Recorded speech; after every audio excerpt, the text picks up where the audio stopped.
घरोघरी मातीच्या चुली या मालिकेच्या आजच्या भागात आपण पाहणार आहोत.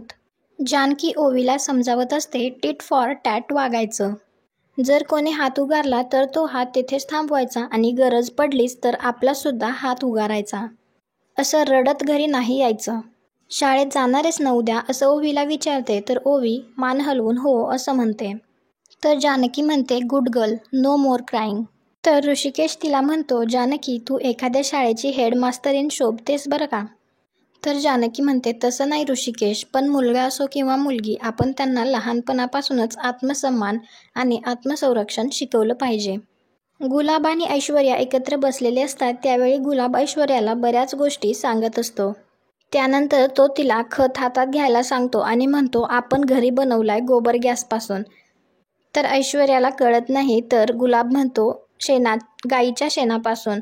तर ऐश्वर्या ते लगेच खाली टाकते आणि पटकन हात धुते आणि म्हणते शेण आहे आधी सांगायचं की. तर गुलाब म्हणतो तुम्हाला बागकाम शिकायचं ना, बरं ठीक आहे तुम्ही बसा, मी फक्त तुम्हाला माहिती देतो.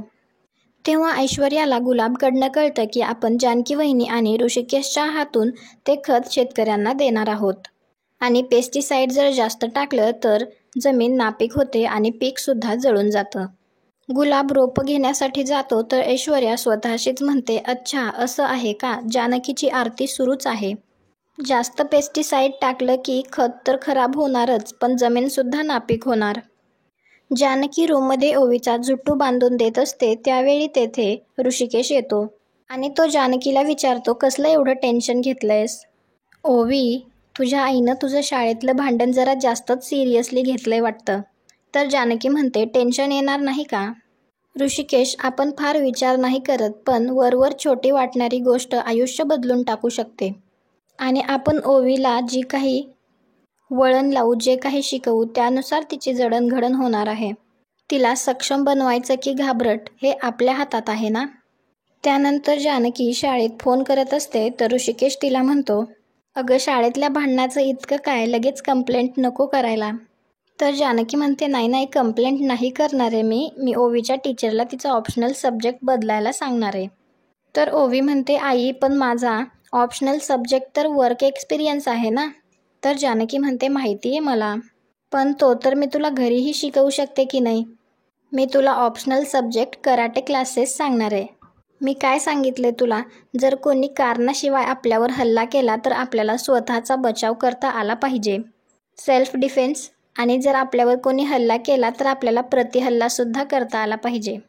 ओवी आपलं शरीर आणि मन दोन्ही बळकट असलं पाहिजे आणि त्याची तयारी आपल्याला आत्तापासूनच करायला पाहिजे.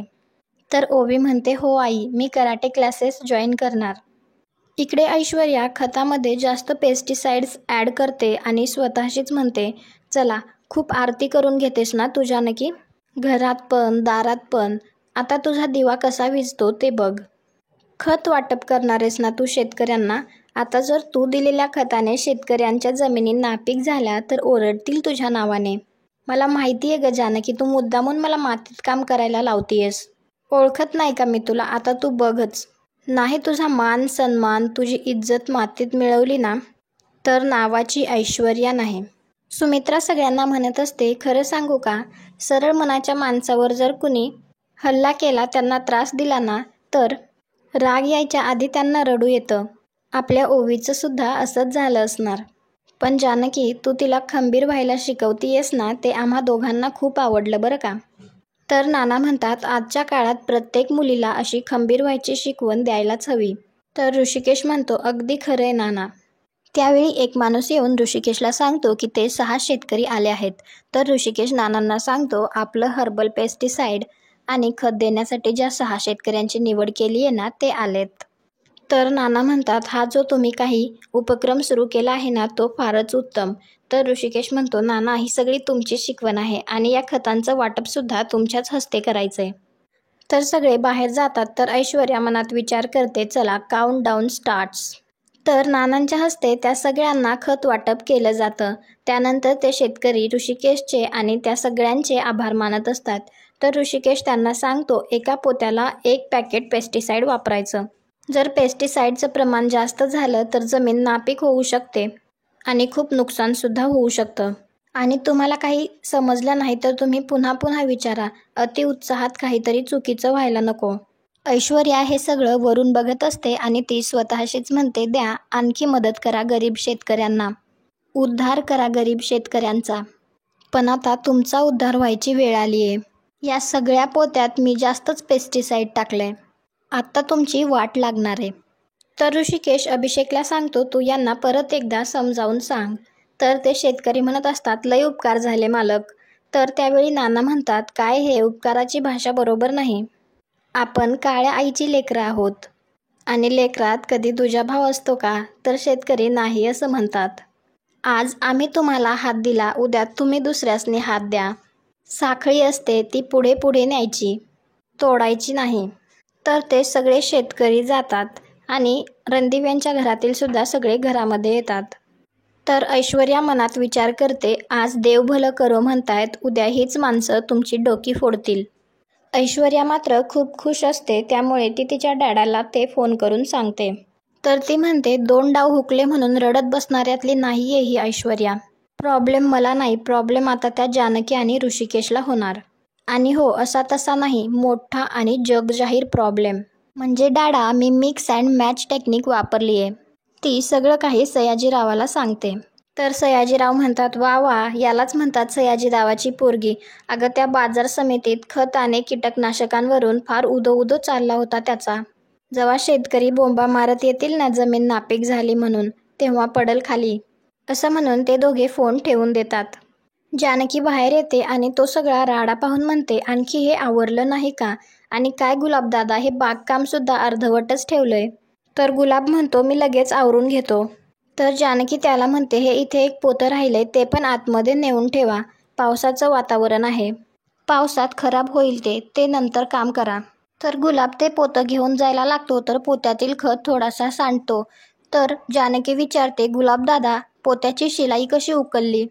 त्यावेळी जानकीला खताच्या वासावरून लक्षात येतं की यात कोणीतरी पेस्टिसाइड्स मिसळलं आहे. त्यावेळी ती गुलाबदादाला विचारते, तुम्ही यात ऑलरेडी पेस्टिसाइड मिसळलं आहे का? तर गुलाबदादा नाही म्हणतात.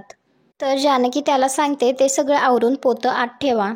तर जानकी स्वतःशीच म्हणते, असं कसं झालं? खतामध्ये पेस्टिसाइड्स नसायला हवं. शेतकऱ्यांना वेगळे पेस्टिसाइड्सचे पाउचेस दिलेले आहेत. जर ऑलरेडी खतामध्ये पेस्टिसाइड्स असेल तर खूप मोठी गडबड होईल. आणि शेतकऱ्यांनी पाउचेस पण त्याच्यात ॲड केले तर जमीन नापीक. जानकी इकडे तिकडे शोध घेते, तेव्हा तिला पेस्टिसाइड्सचे रिकामे पाउचेस भेटतात. तर जानकीला कन्फर्म होतं की शेतकऱ्यांना जी खतांची पोती दिली आहेत त्यात ऑलरेडी कोणीतरी पेस्टिसाइड्स मिसळलंय. तर जानकी स्वतःशीच म्हणते, आणि जर त्यांनी आणखी पेस्टिसाइड्स मिसळले तर मोठा अनर्थ होईल. पिकं जळून जातील, शेतकऱ्यांचं मोठं नुकसान होईल आणि जमीनसुद्धा नापीक होऊ शकते. हे कोणी केलं असेल याचा ती विचार करते आणि आजचा भाग इथेच संपतो. पुढील भागात आपल्याला पाहायला मिळणार आहे, एक शेतकरी ऋषिकेश आणि रणदिवींच्या नावाने ओरडत येतो आणि तो सांगतो की तुम्ही मला फसवलंत, आणि त्यांच्या पुढेच तो स्वतःला जाळून घेण्याचा प्रयत्न करतो. तुम्हाला हा भाग आवडला असेल तर व्हिडिओला लाईक करा. पुढे काय होईल हे पाहण्यासाठी आपल्या चॅनलला सबस्क्राईब करा. भेटू उद्याच्या भागात.